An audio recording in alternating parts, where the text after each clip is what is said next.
Com a palavra, a deputada Natália Bonavides. Obrigada, presidente. Bom dia, ministro. No meu estado, Rio Grande do Norte, tem um município que é histórico para a educação brasileira. Em meados da década de 60, em Angico, aconteceu uma experiência que chamou a atenção do mundo inteiro, porque 300 pessoas foram alfabetizadas em 40 horas por Paulo Freire.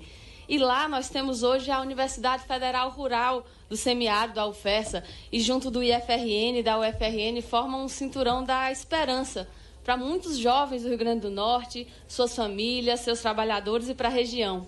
E essas instituições estão duramente atingidas pelo corte do governo.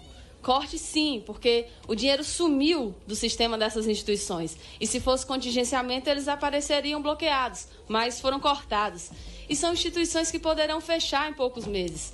O corte enseja a demissão de mais de 1.500 terceirizados da UFRN, cujo serviço o senhor sugeriu de forma debochada nessa semana que fossem substituídos pela mão de obra gratuita dos estudantes.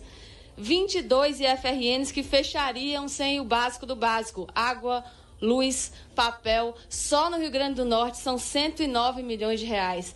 E é por isso que acontecerão manifestações enquanto os cortes não forem cessados, porque ninguém é idiota, para usar as palavras do presidente, para ficar assistindo a esse tipo de sucateamento acontecer.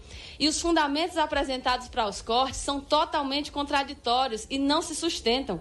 Um dos fundamentos foi a destinação de valores para a educação básica, mas os dados demonstram o contrário. O corte na educação básica foi de 2,4 bilhões. E o mais novo fundamento é, na verdade, uma chantagem.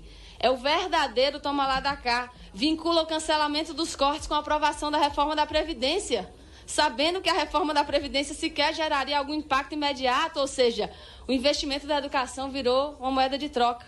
Uma área estratégica para o desenvolvimento do país virou barganha. E pensar que a primeira retórica foi de que as universidades promoveriam balbúrdia. Ou seja, é um verdadeiro emaranhado de contradições. Paulo Freire dizia que a palavra é a porta de entrada para o mundo. E diante disso tudo eu me preocupo com o valor da palavra do senhor.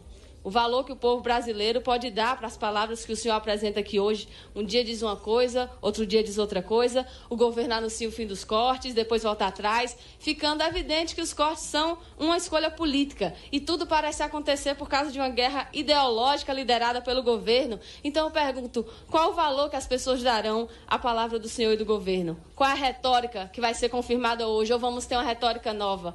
O senhor projeta qual legado para a sua gestão? A desestruturação das universidades, dos centros de pesquisa, dos institutos federais? Ou diante do debate público que foi aberto, é possível que os cortes sejam revistos e quando? Obrigada, presidente.